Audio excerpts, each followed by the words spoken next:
Shri Venkateswara gold తాకట్టులో ఉన్న మీ బంగారాన్ని విడిపించి కొనబడును.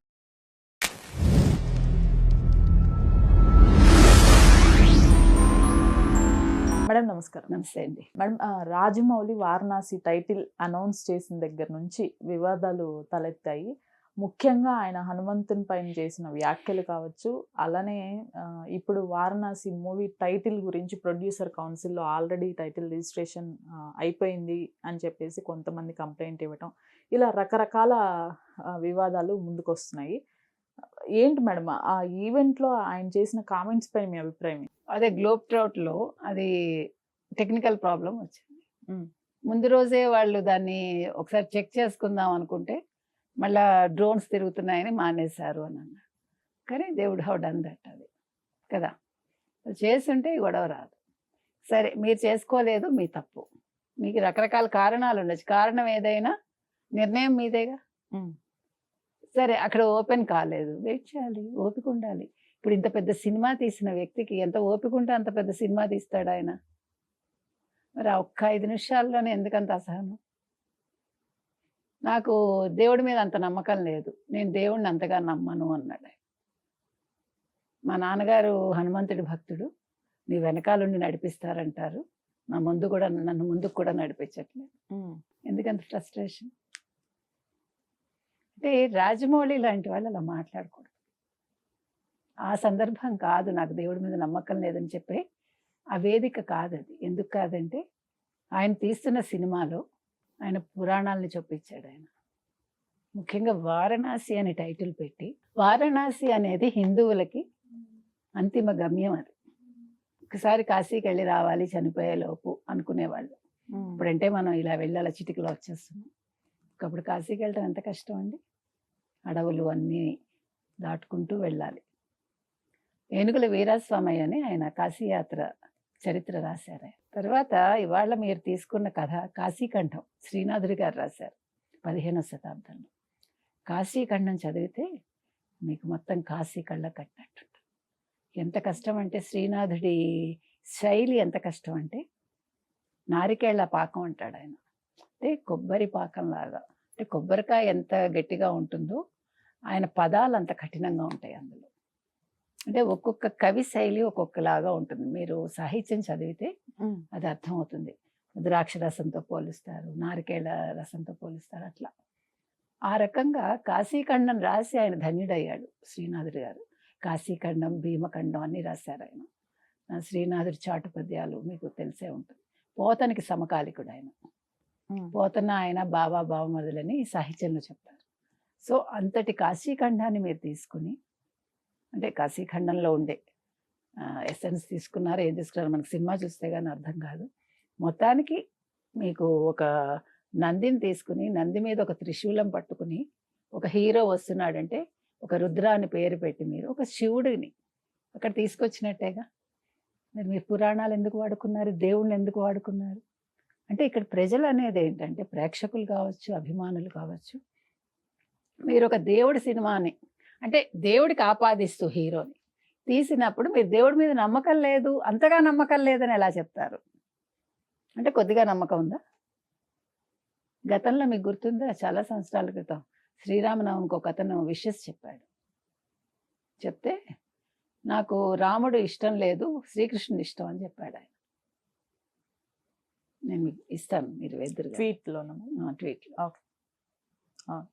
అతను ఏమన్నాడు, శ్రీరాముడిలాగా ఆ కాంతి పుంజం మీకు చేరాలి అన్నాడు. అంటే శ్రీరాముడిలో ఉండే ఆ వెలుగు.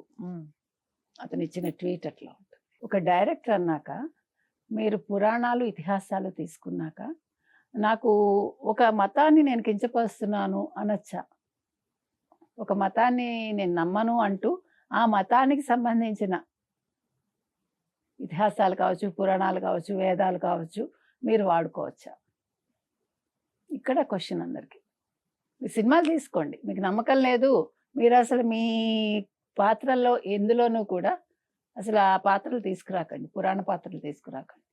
మీరు ఇందులో శ్రీరాముడిని చూపించానన్నారు. శ్రీరాముడిని చూస్తే నాకు మహేష్ బాబుని శ్రీరాముడిగా చూస్తే ఒళ్ళు పులకరించింది అన్నాడు ఆయన. పులకరించకూడదు, మీకు మీరు నమ్మనప్పుడు మీకు పులకరింపు రాదు. అవునా? ఒక క్యారెక్టర్ అంతే, ఒక పాత్ర. కానీ మీరు అతనిలో దేవుణ్ణి చూశారు. మీరు చూడండి, ఒక గుడికి వెళ్తే మనకు కొన్నిసార్లు ఇట్లా పులకరించిపోతాం మనం, గూస్ బంప్స్ గూస్ బంప్స్ వస్తాయి. అది వచ్చిందంటేనే మీకు భక్తి ఉన్నట్టు. నేను అనేది, మీరు ఎంత కోపం ఉన్నా నేను దేవుడిని అంతగా నమ్మను అనక్కర్లే, ఆంజనేయుని తిట్టక్కర్లే. ఇవాళ వానర్స్ ఆయన కంప్లైంట్ ఇచ్చారంటే అందుకే ఇచ్చారు. మీ సినిమా ఆడనివ్వమంటున్నారు, బ్యాన్ చేయిస్తామంటున్నారు. సరే, నాకు అవన్నీ అనవసరం అండి.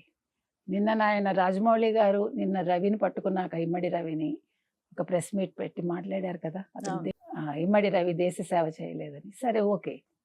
అలాగే మీరు ఒక వీడియో రిలీజ్ చేయండి. ఇప్పుడు మీ సినిమాకి నష్టం వస్తుంది, ఆర్థికంగా మేము నష్టపోతున్నాం అనుకున్నప్పుడు మీరందరూ కలిసికట్టుగా వచ్చి ఒక సజ్జనారు మిమ్మల్ని పక్కన కూర్చోపెట్టుకుని మీ కేసుని వెంటనే టేకప్ చేసి చేయగలిగారుగా. ఒక సామాన్య మానవుడికి ఇలా జరుగుతుందా అని వాళ్ళ నెటిజన్స్ ప్రశ్నిస్తున్నారు. సో మీరు అక్కడ మాట్లాడడానికి మీకు కుదిరింది కదా. సో మీరు ఆ రకంగా మాట్లాడిన కమెంట్ పైన కూడా ఒక వీడియో రిలీజ్ చేయండి అని అడుగుతున్నారు. క్షమాపణ చెప్పండి, తప్పలేదుగా.